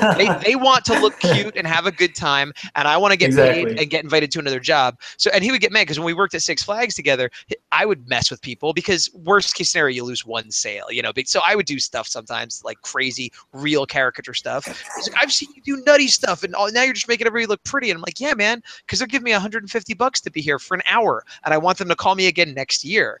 You know, and that's the difference between me, who is just there to make money, and someone who like actually is invested in that art form. And it's hard to do an ugly picture of someone, no matter how good the art is, and have them go, "That's great, thanks, here's money." You know what I mean? Like, yeah. So no, I mean, like, his, you know, just thinking about the context, it's like they're at a theme park. They want to feel good, you know. They don't want to like go, "Man, I guess I do have like a really giant nose and messed up teeth," you know, like, right. You know, yeah. I was just going to say, I'm curious if you had two caricature artists right next to each other. One of them has true caricatures where it's super exaggerated and everything, and looks super cool and everything like that. And next you've got one that's a little more tame, little, you know, more pedestrian. Pedestrian. I'm wondering if people, when they go, if they were to go to choose between those two, if they would have the sense, even though one might look better, but would they look at that and say, "Oh, I'm afraid they might make me look bad, I'll go to this other guy"? Or would they go to that guy and then he does exactly what he shows he's going to do by you know, and then they're like horrified. I've seen that exact thing happen. I mean, like, many times. And I would say most people will go to the friendly one. Most people are going to go, "Oh, that guy's drawing people crazy." But there is an advantage. Like, if somebody sits down, doesn't know what they're going to get, and gets that horrible, ugly one, a lot of times they're like, "What the heck," you know? But if they see what they're doing ahead of time, there's a better chance they'll enjoy it because they know what they're getting into, and everyone's laughing and making fun of the person sitting there. And it works really good if you have like a work party or a whole family, and each one goes and gets done. It works really good because they know that's the game and they're all doing it. When it fails is when it's just one person sits down or a couple sits down and don't know what's going on. But even with the foreknowledge, like, you know, you get 2 or 3 artists next to each other, more often than not, they're going to go to the safe one. Every once in a while, there'd be a wacky Saturday where the guy that's drawing everybody ugly would be doing better than everyone. And I love that. And that's how it should be. And it's a party down there. But that was the exception and not the rule, unfortunately. Yeah. I mean, I think it's a bit like being a comic or something. Like, you know, most people don't mind hearing like razzing, but it's a lot different if you're the target, you know? Like, not everybody wants to go to a Don Rickles show. Yeah, but like a lot of people will look at it, a character that's really brilliant of like, say, Donald Trump or something, and be like, "Oh, I want that done of me." And they won't realize, like, no, they're going to do exactly what they did to the president when they drew that they're going to do to your face, because that's what makes a character, like, you know, even the you know, I'm sure even the better ones, like, you still want to find a flaw and kind of exaggerate a bit. Even like, but it's just how you do it. And the celebrities, like, you know, the beautiful actor celebrities that are in magazines or online or whatever, they get done now. But like, I used to get Entertainment Weekly, and they'd have like, I don't know, Angelina Jolie when she was at the height of like, everyone thinks she's the hottest woman ever, and they draw like this weird giraffe monster with crazy lips and bug eyes. It's like, you know, and whatever you personally think of her, the world at large has said she is super attractive, and they made her look horrible. So if you're a normal person or maybe a little bit ugly, what do you think's going to happen to you? You know what I mean? That would be kind of an interesting experiment, though. I almost wonder if you'd enjoy doing characters at conventions if you just kind of presented that. Like, if I do your character, like, I will do caricatures. I'm just going to make you look really ugly. Like, I almost wonder if you could market it. Like, you know, what's your flaws? Like, face flaws. Right. I still think, go ahead, guys. I would say that would be more fun, but I still think somebody would be like, "Yeah, do me. I've got a big nose," and then you make their teeth gappy, and they're like, "Why'd you?" I said my nose. You know, it's like. But I was gonna say, Josh, because I mean, and just kind of going back to your, you know, should I do commissions or not, or what kind of commissions should I do, and then also your sort of concern on whether you can make table doing, you know, slice of life comics and stuff like that. I was thinking something, a direction you could go is if you had some pre-printed, sketch sheets with maybe like a cameo or something shaped, and then do sort of, I'll draw you as sort of a haunted mansion pick. It wouldn't be like your paintings you did, but something but as a sketch. I think that would be a good angle, because I think that's something you'd like to do, and I think people would really like that. And you could even maybe even sell like more of a, almost like a printed frame if somebody wanted to kind of upgrade in it. Because like I just went to Tombstone, and we had, like, me and my girlfriend had one of those things where we dress up as the cowboys and the can girl or whatever, and then they do it like sepia tone, and then we just went for the regular picture because I was going to find my own frame or whatever. But they can put it on like a wanted poster, or they can do all kinds of different frames. But that might be something like you can kind of do. That would be kind of cool, because people could take that and they could put it in, like, they could even, well, obviously you don't want to do it unless you decide to do it super small, which would be a pain, but like in a locket, or people could do whatever they want with something like that. It might be kind of a cool keepsake, but that might be an idea, Yeah, I mean, it's fun when I was doing those like haunted mansion portraits of my family, like, because we always wanted creepy portraits, like those Victorian era portraits, and so I just decided to finally make them, because we were like always joking before getting a house, if we ever have a house, we're gonna have a T-Rex over the fireplace. So we put a T-Rex over there, and then I was like, okay, I'm gonna make these haunted mansion portraits, and I really enjoy painting, and I enjoy doing like really realistic portraits and stuff. So like, and there's something cool about kind of working in like wet on wet, or it's just like really thick paint. And I don't know, there's something fun about painting.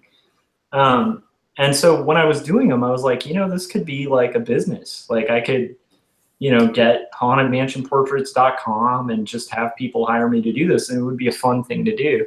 Absolutely. And then it just dawned on me, like, because I know there's like, I had a few friends after that just were like, dude, you got to do our family, And I was like, yeah, this could be something viable. But then I started thinking about it. I was like, I mean, minimum they're going to take about 6 hours to paint, and maximum probably like 12. And like, I already have like a 9 to 5, I don't, like, that's my only worry is like, I wouldn't want to, it's kind of like what I've been talking about with like, when I get to boothing, I'm going to target my booth specifically to my comic. Cause like, I don't want a split focus when people approach my booth. I'd worry even with that. Like people would be like, oh, this is the Haunted Mansion guy. I don't want to be the Haunted Mansion guy. You would absolutely be the Haunted Mansion guy. I guarantee it. And nothing against your comic or anything, but like it's such a hook, and more people are going to want it because people have egos. So more people are going to be interested in a picture of them than your book. Oh, and for sure. I think it is a great idea, but I think you would be the Haunted Mansion guy. Yeah, and I mean, like, it could be a viable business if I wanted to like dip into like freelance again, because like it's, it would be original paintings on like MDF and stuff, so you can charge a little more, and it's like, the materials are cheap because it's acrylic, and MDF, so it's like that. It is something I might dip into at some point if I ever have like a window to split my focus to, and like the idea of doing that as commissions is a cool idea. But once again, I really want, I think maybe it's part of what you were talking about, Scott, too, where for me, I am all about micro focusing. Right.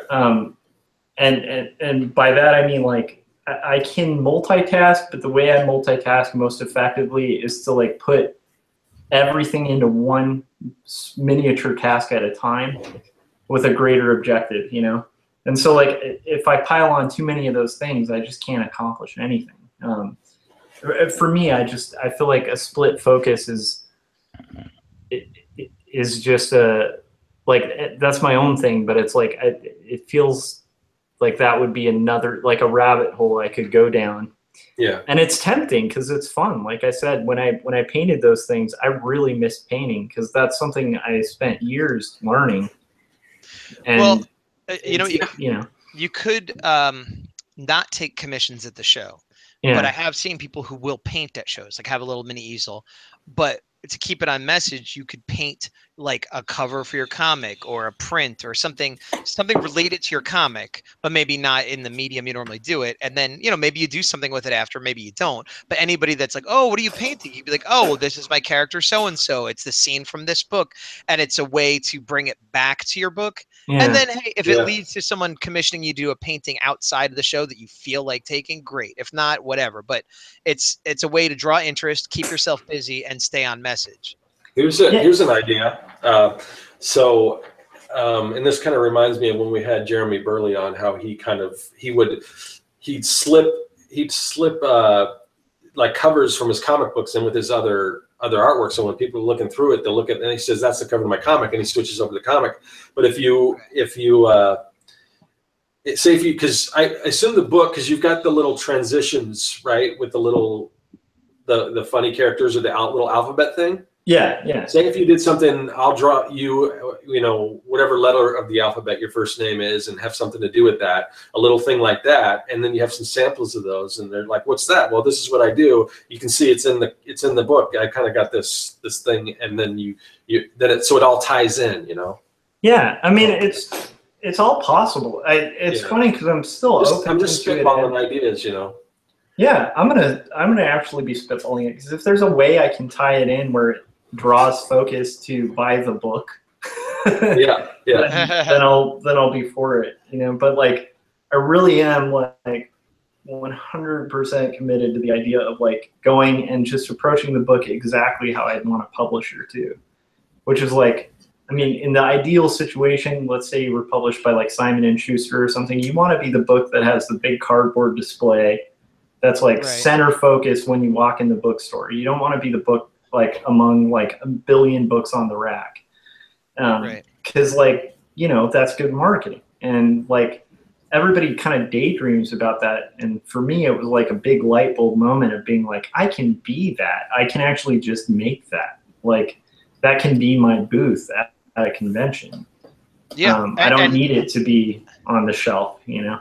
I'm not saying that you won't make money, but if you're not concerned about making money, you could have a lot more freedom to do that kind of stuff. A lot of what we're talking about is sort of the hedging our bets. Like, yeah, we got our book, but we're not going to make booth selling our book. So here's, you know what I mean? But if you're like, hey, I'm willing to lose money on this, I'm not saying that to be nasty, but if you are willing to, it's kind of like we were saying before, of like, I don't care if I get this job, so you can just charge whatever you want and dictate terms.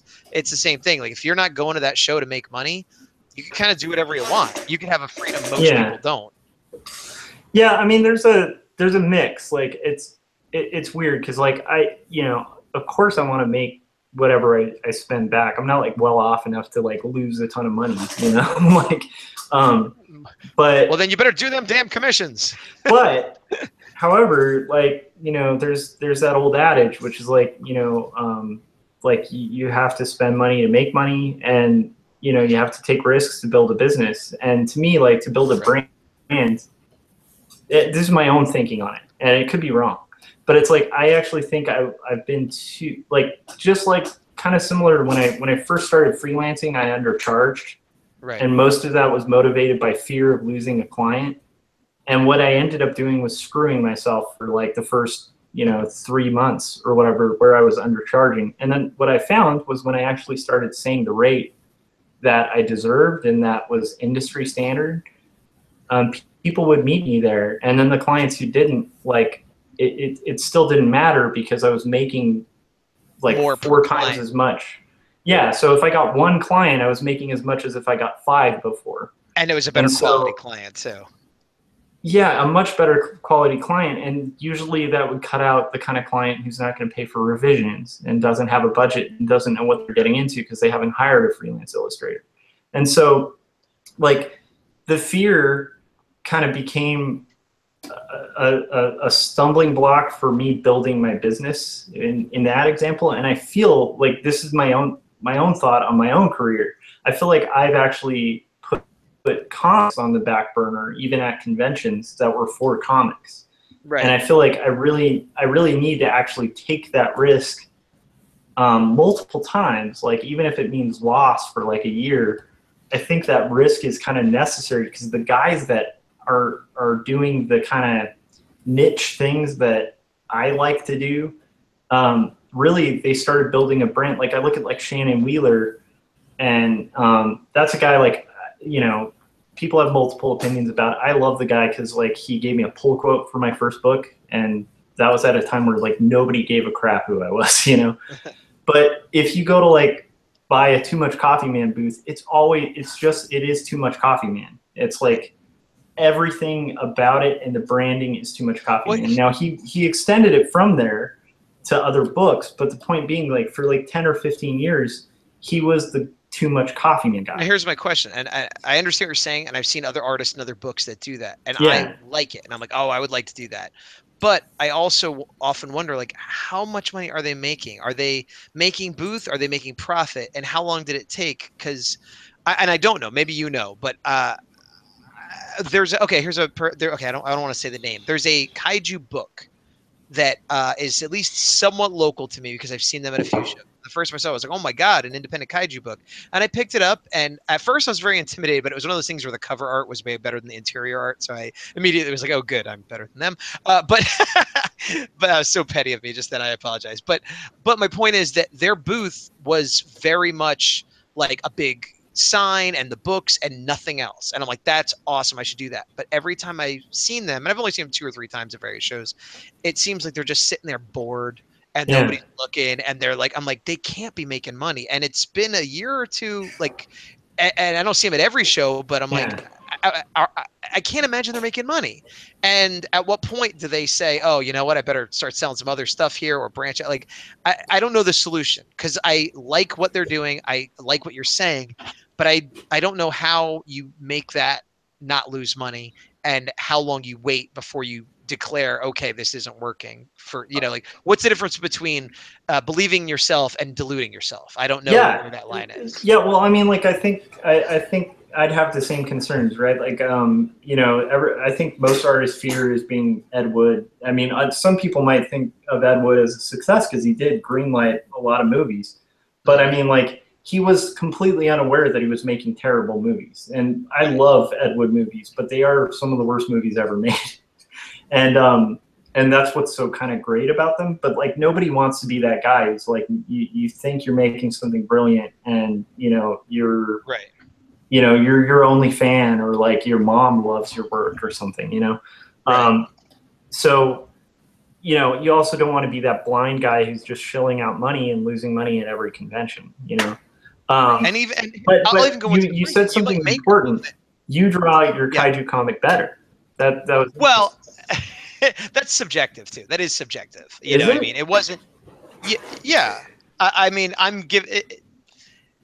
let me put it this way. I came to the opinion that I liked my art better. I also came to the opinion I liked my writing better. Now, I'm biased, obviously, but I've seen way worse comics than this one. This wasn't like garbage. You know what I mean? It was just, I was intimidated.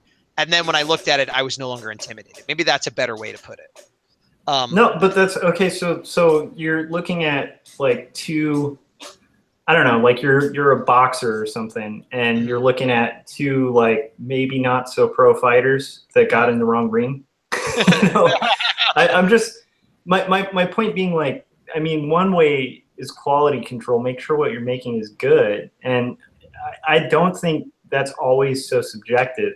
I mean, you know, I think there are ways to tell if your art is good. I think particularly with just technical stuff, like, is your anatomy good? You know, that's measurable, you know? Right. I think it's possible to know, well, and obviously there's self-delusion, but I mean, I think you could objectively say this is not terrible, or this is like, this is just really bad and wrong. But I think once you get past, okay, this is not terrible, that's when it's harder to quantify what is good, what is great versus, you know, competent.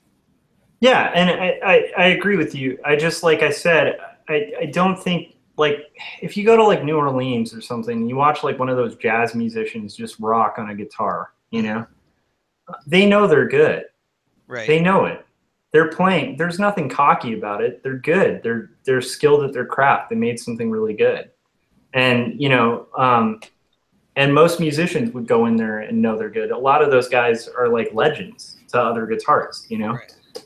So there's that. I mean, like, there's the fact that, like, it is possible to know whether you're making something good or not. Now, whether you're making something great or not, I would agree. Like that's kind of difficult. Like I don't think you can measure whether you're going to be making like the next, you know, I don't know, mouse or something, you know. Like I don't know if Spiegelman knew he was sitting on what he was sitting on when he was making that. Well, I also think even if you're making the next mouse, you could still be sitting at your table selling to nobody for years. Even if it's great, because people might not like the way the cover looks. They might think it's about something that's different. They might not feel like buying a comic that day. And so, like, you know, quality aside, you could be doing something great and objectively great, you know, but it might still, nobody looked at it, you know, like, how, I don't know. Yeah, no, I think so. So, like, Ox just said in the comments, if you start thinking someone is worse than you, it's a moment of you trying to assure yourself that you're good. I'd agree with that kind of. Like, to me, my take on it is like you're going to advance as an artist to levels that are better than other people. And in reality, instead of looking at those people, you should always be, you know, there's that saying, like, you always don't want to be the smartest person in the room. So you want to surround yourself with people who are far better than you, like, for the rest of your life, so that you literally are never the top guy. Like, I completely agree, and I feel the need to clarify. Yeah. Nobody is more insecure or critical of their work than I am. I hate most of what I do. I'm not very good. I'm the worst. Okay, now that we got that out of the way, when I looked at it, I don't like putting other people's work down to make myself better, feel better. And that's, I promise you, that's not what I was doing. It literally was, oh my God, I'm not going to sell anything because they're here and they're going to do better me. And it was more I got worried over nothing. They're not as crazy good as I thought. So just in case anyone thinks I was being cocky and crappy to that, and I didn't say this to anybody, but in my head, it was more about my reassuring myself that they're not a million times better than me and I'll be okay, is really what was going on there, just to be clear. Yeah. And even if they were, I mean, I don't think if there's two kaiju comics, I still don't see like, oh, everyone's only going to buy this particular comic book. It's kind of no, that's just the insecurity of it.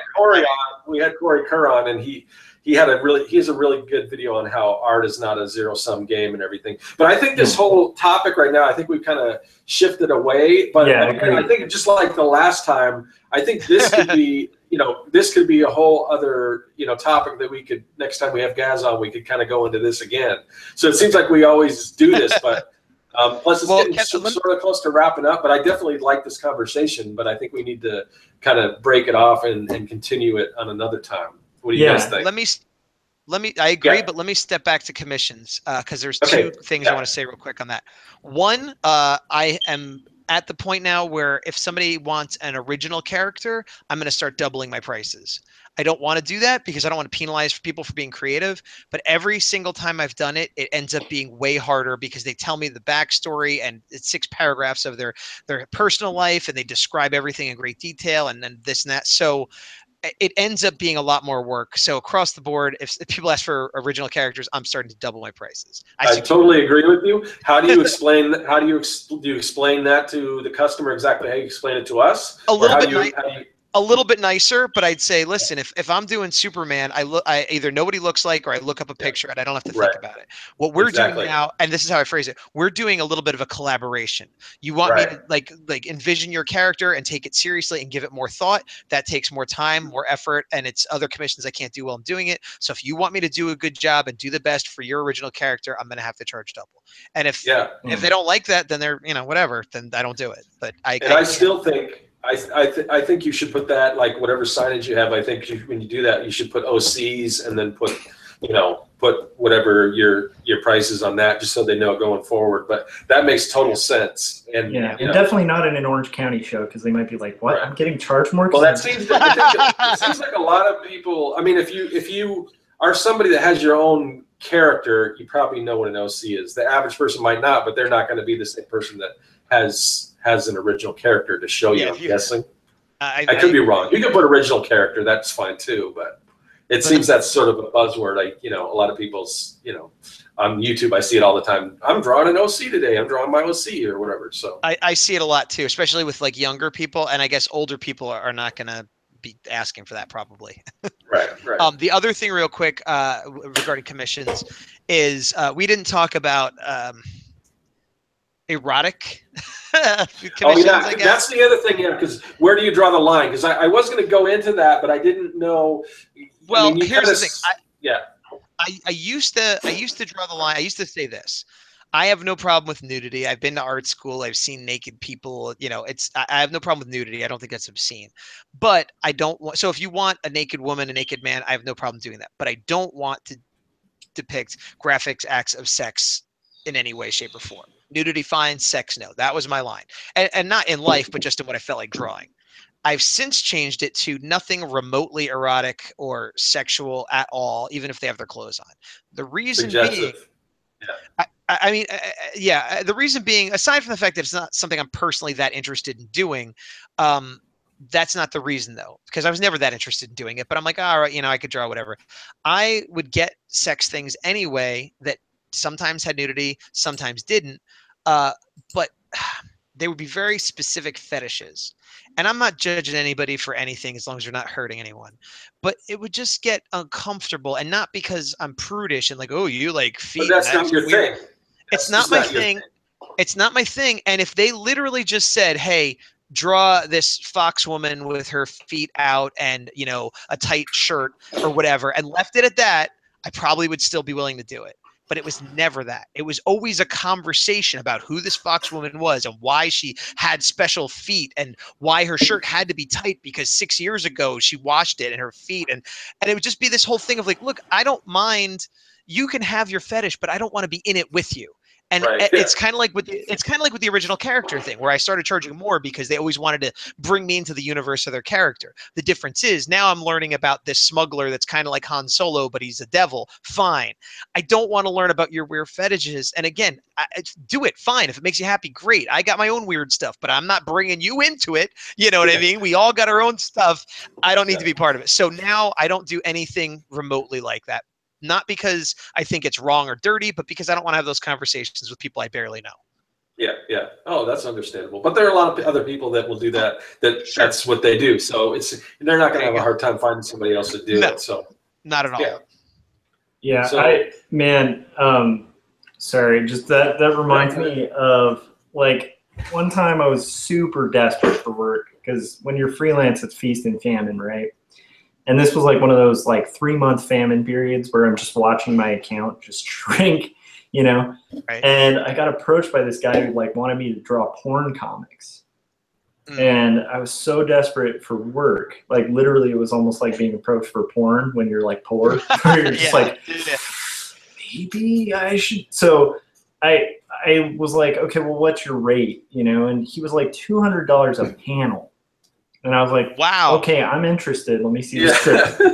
And there's a price. There's definitely always a price. The second I saw the script, I had to reject it like instantly because every other it was like some military thing, and it was like nurses, and they were saying something like every other like sentence would be, but she's not enjoying it.